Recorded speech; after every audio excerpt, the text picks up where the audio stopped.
वयस्क मताधिकार पर आधारित जनतंत्र, संप्रभुता संपन्न संसद, स्वतंत्र न्यायपालिका और स्वतंत्र प्रेस, यह किसकी देन है? यह उन महानुभावों की देन है जिन्होंने कि भारत को आजाद होने के बाद किसी न किसी रूप में अपनी भूमिका का निर्वाह किया है, और प्रधानमंत्री के रूप में पंडित जवाहरलाल नेहरू ने इस भूमिका का निर्वाह किया है। इसलिए मैंने उन्हें कहा कि भारत में प्रजातंत्र की इमारत को मजबूत बनाने में अथक प्रयास करने वाला यदि कोई व्यक्तित्व है तो उस व्यक्तित्व का नाम है Pandit Jawaharlal Nehru. Indian Institute of Management, Indian Institute of Technology और इंडियन इंस्टीट्यूट ऑफ साइंस है, कई ऐसी संस्थाओं की स्थापना हुई थी। पंडित जवाहरलाल नेहरू इस हकीकत को समझते थे कि भारत को ये दुनिया के विकसित देशों की कतार में लाकर हम खड़ा करना चाहते हैं तो जब तक विज्ञान और प्रौद्योगिकी यानी साइंस और टेक्नोलॉजी में भारत ऊंचाइयों को हम नहीं हासिल करेगा तब तक हम भारत को दुनिया की डेवलप्ड कंट्रीज की क्यू में खड़ा नहीं कर सकते। यह उनकी सोच थी। बच्चों के अंदर वैज्ञानिक अभिरुचि बढ़नी चाहिए, इस पर पंडित जवाहरलाल नेहरू का एक विशेष आग्रह था। और बच्चों का यहां तक सवाल है, उनके जन्म दिवस को ही एक बाल दिवस के रूप में मनाते हैं। हम जानते हैं कि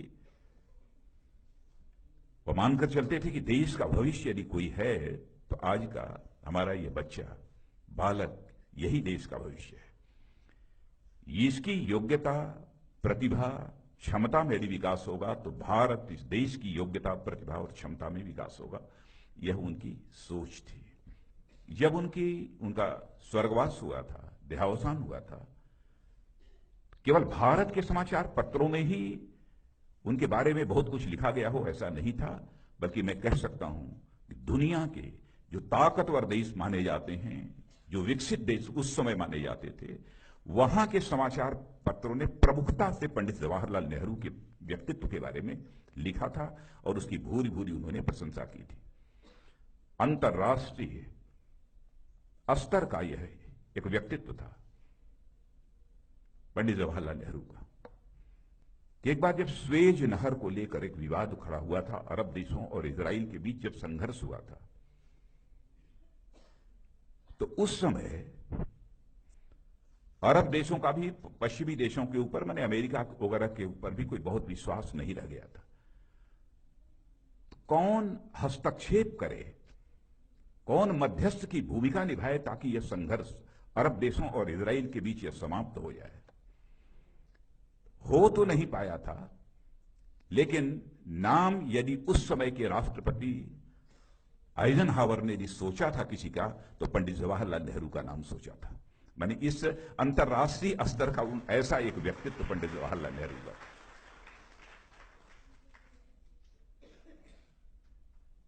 आज उस व्यक्ति का जन्म दिवस मनाने के लिए हम सब यहां पर एकत्रित हुए हैं। जहां तक आर्थिक नीतियों का प्रश्न है, मैं जानता हूं कि आर्थिक नीतियों पर कभी सामान्यतः एक मत नहीं होता है, कंसेंसस नहीं बनता है,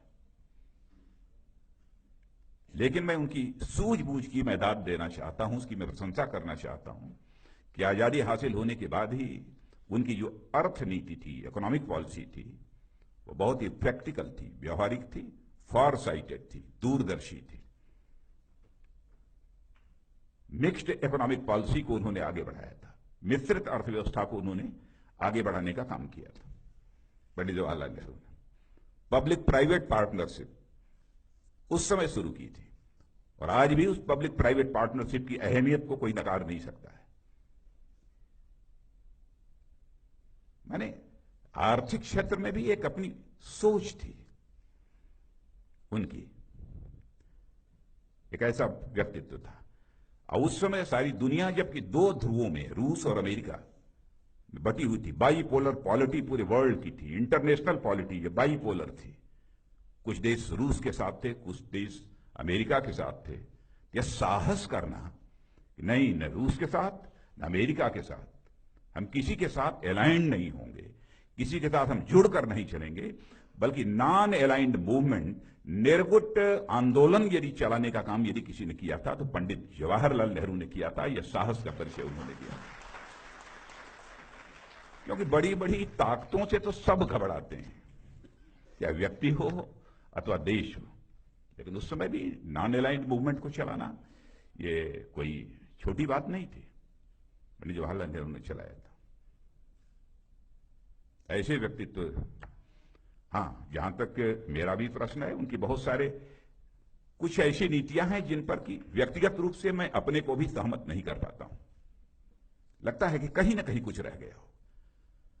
नीतियों पर हमारा मतभेद उनके साथ हो सकता है, लेकिन इतनी बात मैं दावे के साथ कह सकता हूं कि उनकी नीयत पर मेरा संदेह कभी नहीं हो सकता है। उनकी नीयत पर संदेह नहीं हो सकता, और नीतियों पर असहमति किसी की भी हो सकती है, उनके नीयत पर मैं संदेह नहीं कर सकता हूं।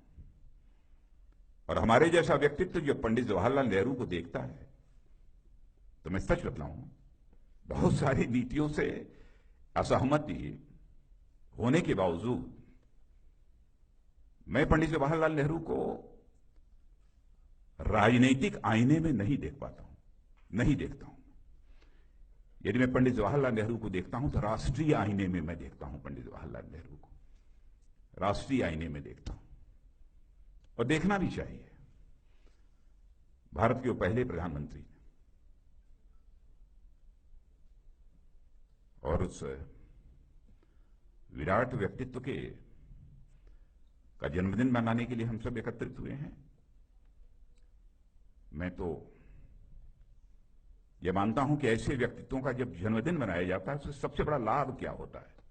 और विशेष रूप से मैं सारे जो महापुरुष हैं अथवा बहुत बड़ी बड़ी पर्सनालिटीज हैं, उनके जन्मदिन की ही बात नहीं करता हूं। विशेष रूप से जब आजादी हमको हासिल हुई थी, और आजादी हासिल होने के बाद जिन नेताओं ने भारत के निर्माण में अपनी भूमिका निभाई है, जिन नेताओं ने भारत के निर्माण में अपनी भूमिका निभाई है, उनका जन्मदिन मनाने का लाभ यह होता है कि हम ये समझ पाते हैं उनकी आकांक्षाएं उस समय क्या थी, उनका उद्देश्य उस समय क्या था, और वह कैसे भारत का निर्माण करना चाहते थे।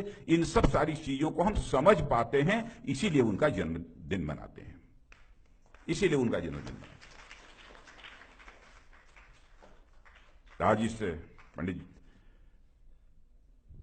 जवाहरलाल नेहरू के जन्मदिन के अवसर पर कहने को बहुत कुछ है, इसलिए बहुत ज्यादा नहीं कहूंगा,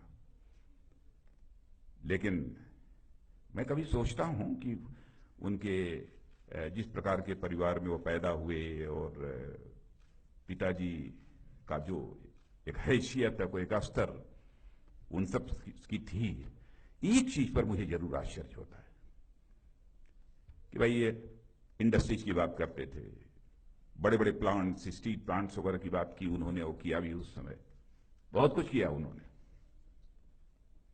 लेकिन शायद इस देश की ताकत, इस देश की अर्थव्यवस्था की ताकत जहां पर केंद्रित है, कृषि का क्षेत्र, एग्रीकल्चर सेक्टर, वो पंडित जवाहरलाल नेहरू की नजरों से अछूता नहीं था। पंडित जवाहरलाल नेहरू की नजरों से वो अछूता नहीं था। उन्होंने कहा, I am all for industries, I am all for steel plants, but I do say agriculture is far more important than any industry.